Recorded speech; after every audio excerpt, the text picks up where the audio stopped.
There is a lie that civilization tells its older members with such consistency and such confidence that most of them eventually stop questioning it and simply accept it as fact.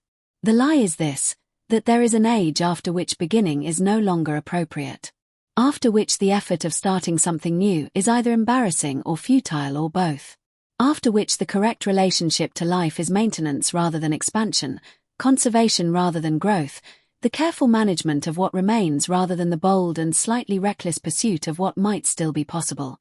The lie is told in 1,000 different ways, in the way society stops asking older people what they want to be, in the way certain doors quietly close without announcement, in the retirement party that celebrates an ending as if endings were the natural culmination of a life rather than simply one chapter giving way to the next.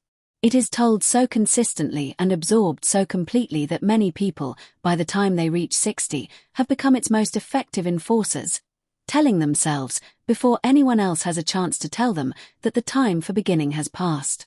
This is a story about a man who decided, at 60 years old, that the lie was a lie. And what happened when he stopped believing it? His name was Edmund. He had spent 35 years doing something that he was good at and that had provided for his family and that had given him, at reasonable intervals, the satisfaction of competence applied to difficulty. He had been an accountant, not a glamorous word, not a word that makes anyone lean forward with interest at a dinner party, but a word that represented decades of genuine skill and genuine reliability and the specific, underrated satisfaction of bringing order to complexity. He had been good at it. He had risen steadily through an accounting firm to a position of genuine seniority. He had built a reputation that the people who mattered in his professional world knew about and respected. He had, by the metrics that his profession uses to measure a life well spent, done well. He had also, for approximately 20 years of those 35, been quietly and persistently unhappy in a way that he had not told anyone about and had barely admitted to himself.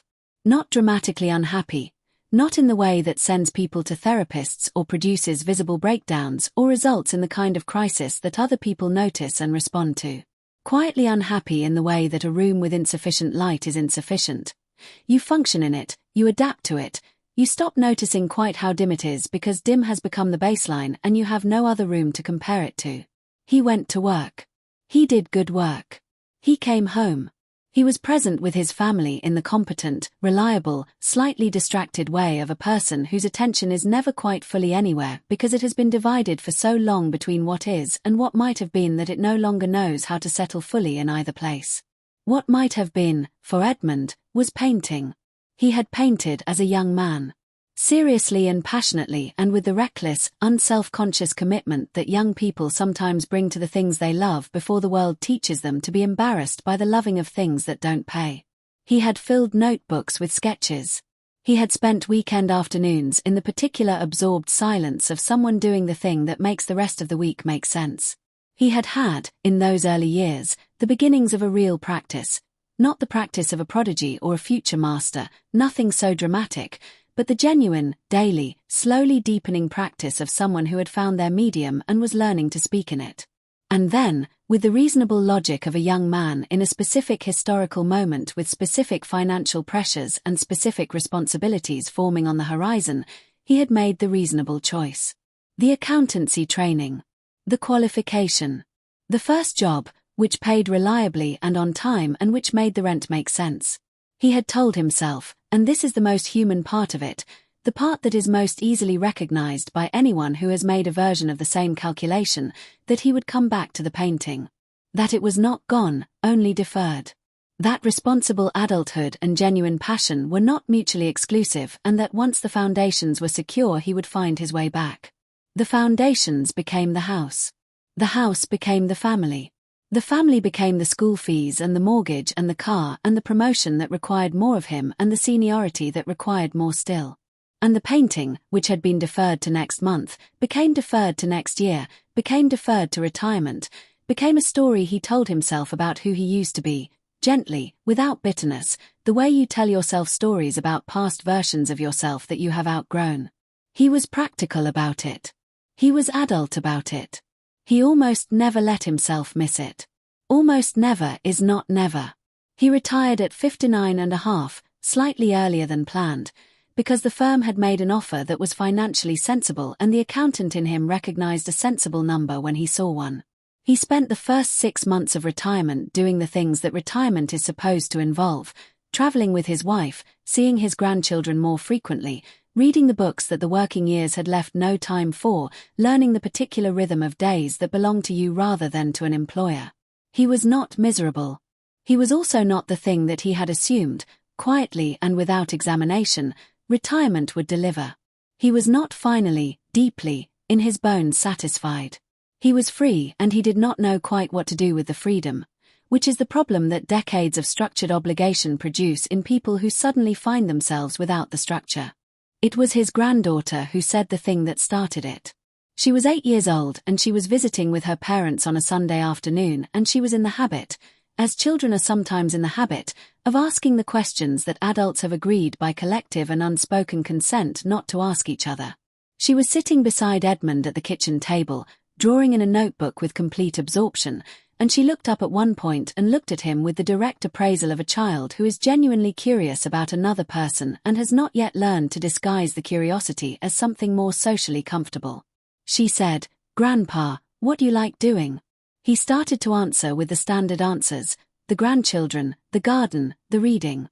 She said, with the patience of someone who had expected this and was waiting for the real answer, "No, I mean, what do you really like? What makes you feel good when you are doing it?" He was quiet for a moment. And then he said, with a directness that surprised him, perhaps because she had asked with such directness that the usual social filters did not have time to operate, perhaps because something in him had been waiting for the permission that a genuine question from a genuine person provided: painting. "I used to love painting. I haven't done it in 30 years. She looked at him with those uncomplicated eyes and said, "So why don't you do it again?" He heard this not as the obvious question it sounds like. He heard it as a challenge to an assumption he had been carrying for so long that he had stopped experiencing it as an assumption and had begun experiencing it as a fact. The assumption being that 30 years of not painting had produced in him a version of himself for whom painting was past tense. That the person who had filled notebooks and spent weekend afternoons in absorbed silence was a previous occupant of this body who had been replaced by someone more suitable for the life that followed. That beginning again at 60, not 60-something, not late 50s, 60, with its particular cultural weight, its position on the far side of the midpoint, its proximity to the decades that the culture codes as decline, was not something that was done. Not by sensible people. Not by accountants. He bought paints the following Tuesday. Not confidently.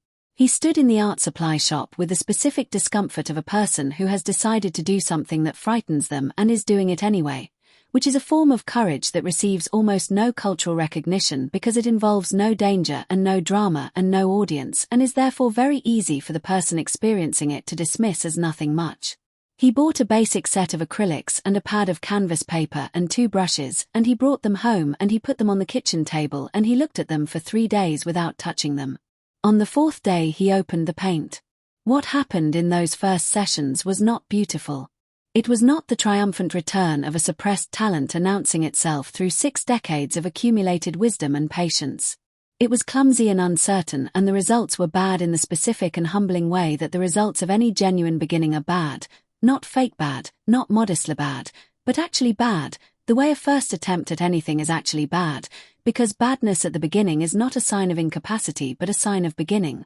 And beginning is always uncomfortable and always necessary and always the only alternative to not beginning at all. He kept going. Not heroically. With the specific, stubborn, slightly embarrassed determination of a man who had decided to do this thing and was not going to let the badness of the early results talk him out of it. He painted badly for 3 weeks. And then he painted slightly less badly. And then there were occasional moments, brief, unpredictable, unmistakable, when something on the canvas was genuinely what he had meant it to be, when the color did the thing he had asked it to do, when the shape found its relation to the other shapes in a way that produced in him a feeling he had not felt in 30 years and which arrived as recognizable the moment it arrived, the way you recognize a flavor you have not tasted since childhood. Unchanged and completely yours. He joined a class.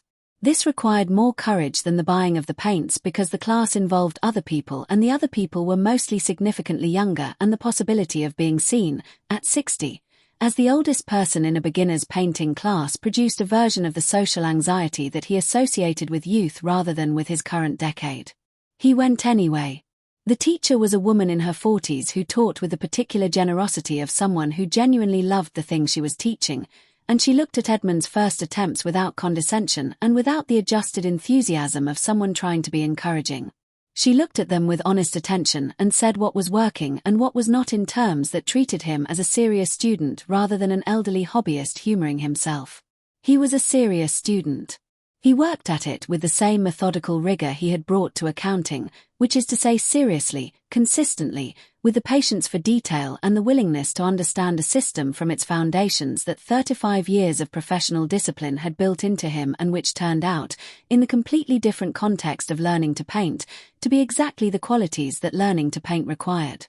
He studied color theory with the same attention he had once given to tax law. He practiced technique with the same willingness to start over that he had once applied to a balance sheet that would not reconcile. He was not starting from nothing. He was starting from 60 years of lived experience, of observation, of a relationship with the visual world that had been accumulating since childhood even through the decades when he had not been painting, and this, he discovered, was not nothing. It was, in fact, considerable. At 18 months, he produced a painting that his teacher held up to the class as an example of something done well. Not exceptional, she was too honest for unearned praise and he was too old to want it, but genuinely, specifically well. A painting that worked. That did what it set out to do with a competence that was earned rather than accidental. He looked at it from across the room and felt something that he tried later to describe to his wife and found he could only get approximately right with a collection of words that individually were inadequate but together came close. He said, "It felt like being myself. Not a version of myself. Myself." His wife, who had known him for 38 years and who recognized things in him that he did not always recognize in himself, said, "You have not looked like this since before I knew you." She said it without accusation, without the implied criticism of 38 years of a slightly dimmer version. She said it as an observation and a recognition and, very quietly, a relief. The community around him noticed in the way that communities notice things, gradually and without announcement. The colleagues he had lunch with occasionally remarked that he seemed different. Not younger, which was the compliment people often reach for when they mean something else, but more present. More interested. More like someone who had somewhere real to go when the lunch was over.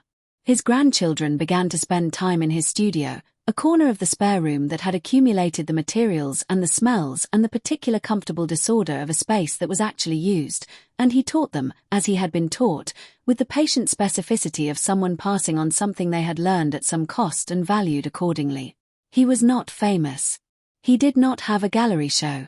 He did not become, in any public or measurable sense, a success at painting in the way that success tends to be externally recognized. He had no particular interest in this.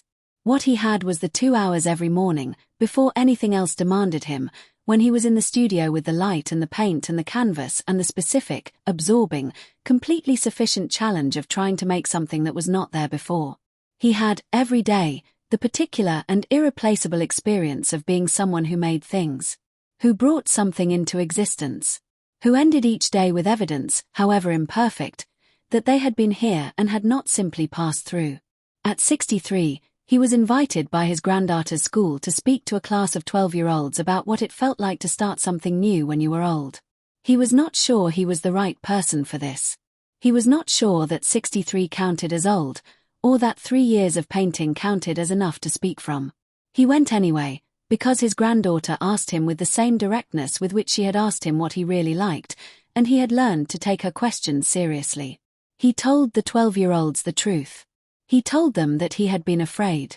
That the first time he opened the paint he had felt ridiculous. That the early results were genuinely bad and that being bad at something you care about is one of the most uncomfortable feelings available to a human being, especially a human being who has spent decades being competent at something else. He told them that he had kept going not because he had faith in the outcome but because the alternative, not going, returning the paints, closing the door on the thing that the 8-year-old in the kitchen had cracked open, was worse than the discomfort of going badly. He told them that 60 was not too old. He told them with a confidence that had the particular and unmistakable quality of something genuinely known rather than something believed on principle, the confidence of a man who had tested the proposition against his own experience and found it true.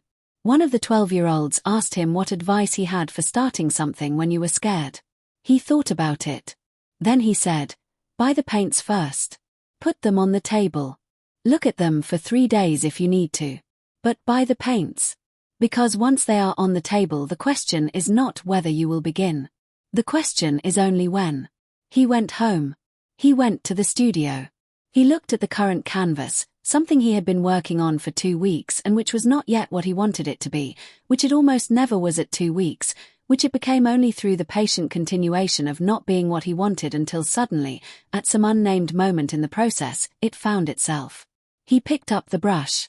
The morning light came through the window at its particular angle, the same light that came every morning, ordinary and specific and worth noticing, and he noticed it the way he noticed everything now, with the gratitude of someone who had learned, at 60, that the ordinary details of an ordinary day are not the backdrop to a life. They are the life. And he was in it. Fully and finally and without the deferred qualifier of someday. He was in it now. The beginning he had been postponing for 30 years had taken 3 days and 2 brushes and 1 honest question from an 8-year-old to initiate. Everything after that had simply been the painting itself, imperfect and absorbing and genuinely, completely his. It was more than enough. It had always been more than enough. He had only needed to begin.